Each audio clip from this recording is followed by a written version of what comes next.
Humans extract roughly 60 billion tons from nature each year to satisfy global demands worldwide for various goods. Like a tornado, we're ruining a lot of things, including habitats lying on our paths. Hi everybody, welcome back to Zeva Ulia with me, Zeva. If this is your first time on my channel, welcome. I am a content creator, amongst other things. I create videos in relation to environmental issues, eco-living, natural beauty, and empowerment. So if these issues pique your interest, feel free to visit my channel and see whether there are other videos that you would like to watch and share with your family and friends right after you watch this video. Right now, I want to talk about the topic of extinction, mass extinction. Now, when you hear the word mass extinction, what is the first thing that comes through your mind? Let me try to read your mind through your laptop or computer screen. Dinosaurs? Even if we could rewind all the way back to the final moments of the Cretaceous period, we don't really know what exactly caused the mass extinction of the Cretaceous period that wiped away nearly all dinosaurs that existed back then and paved the way for the start of the Paleogene era and also put the nail in the coffin to the whole Mesozoic era.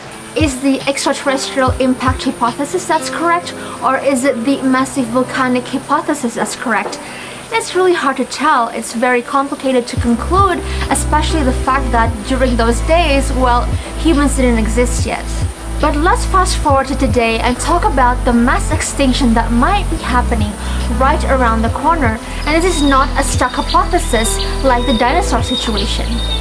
The Intergovernmental Science Policy Platform on Biodiversity and Ecosystem Services, or IPBES, back in May this year stated that based on their cross-field report written by 145 expert authors from 50 countries, it is likely that the rate of species extinction is accelerating tens to hundreds of times quicker than during the past 10 million years, with grave impacts on people globally, but especially to other living species. Approximately 1 million animal and plant species out of the 8 million that exist on Earth are being threatened with extinction within the span of 1 decade or more. These species, mostly animals, make up for our life-supporting safety net, providing us things such as energy, food, water, air, and many other things. How many animals and plants exist per species? That's a lot of highly possible deaths. Earth, by the way, has experienced 5 major mass extinctions. Could it be that, looking at the state of the world today, we are on our way to the next 6th extinction? Humans, in my opinion, won't be massively wiped out unless there's a nuclear world war ahead of us, for example World War III, or an asteroid that appears out of thin air and hits us, or literally when humans do not give birth anymore, then that would be possible.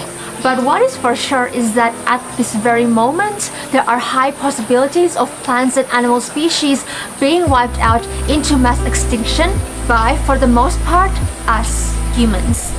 Even if the main issue that I would like to highlight through this video is more so about the plant and animal species extinction, but don't get me wrong, the things that are happening nowadays are impacting and eroding human life as well. All this ecosystem degradation is impacting human health, livelihoods, economies, food security, and many other things around us. Before going extinct, dinosaurs actually survived one mass extinction, namely the Triassic-Jurassic extinction.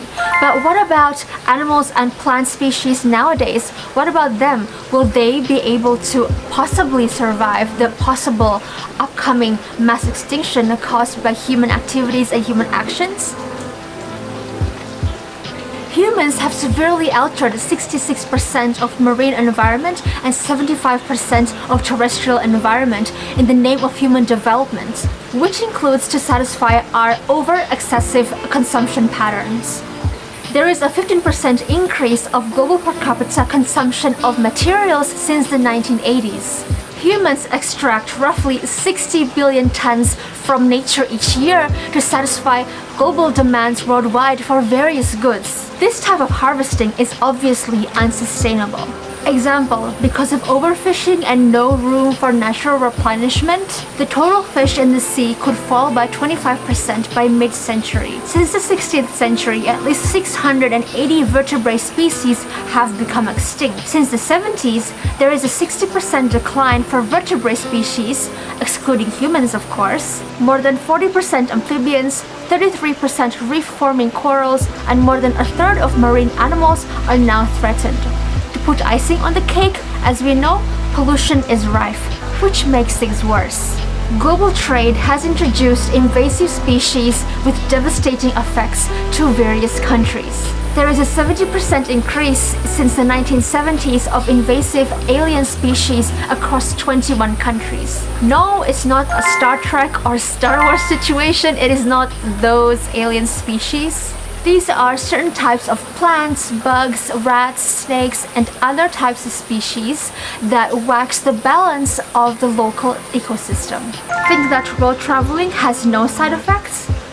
Well, think again, because in actuality, when somebody travels abroad, specifically to prone areas such as forests, there is a high possibility that they will contract microbes, and when they come back to their home countries, they're actually carrying those microbes with them that could give lethal diseases to local animals and plants. And you don't want that as a part of your traveling bucket list. I'm not saying that we should stop traveling, especially to rural, remote areas, but I'm just saying and putting the word out there that this thing actually exists.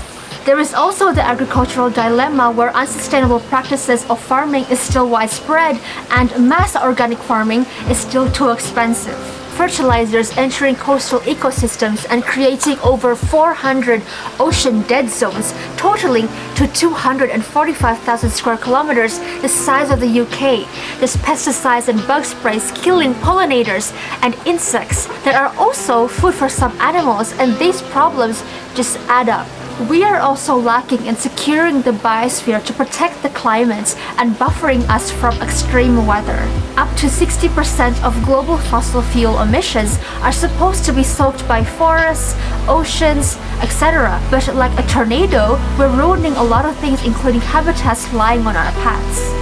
As proposed by many researchers, we need a holistic radical change of system-wide reorganization across values, paradigms, and goals embedding sustainability. It is crucial for countries to use nature-based planning when building greener economies and realizing that nature should be central and also foundational for development. Change for the greater public good boosted by political will is required across economic, social, political, and technological factors to overhaul established non-sustainable practices.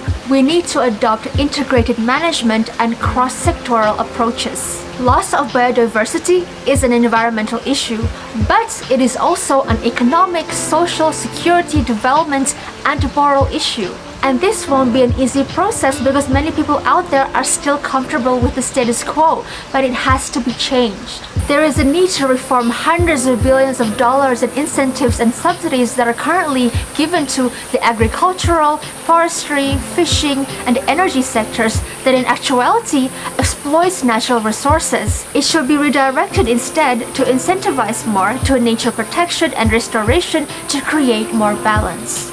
If we turn a blind eye towards current trajectories, both international, societal, and environmental goals such as the 2030 SDGs agenda and the Aichi biodiversity targets will not be achieved. Climate change is already making things more complicated, impacting ecosystems to genetics, and will increase over the coming decades, so we can't delay any longer. All of this, all the things around us, it's our moral and ethical responsibility. So, do we have the political will to actually do more significant things to make a better change? Do we want to gradually fix the mess that we have put all of us in across generations? Whether you want to or not, whether you're enthusiastic about it or not, it's a must. So hop on board and don't forget to subscribe to this channel for more environmental inspiration and other topics that I discuss as well. See you in the next video.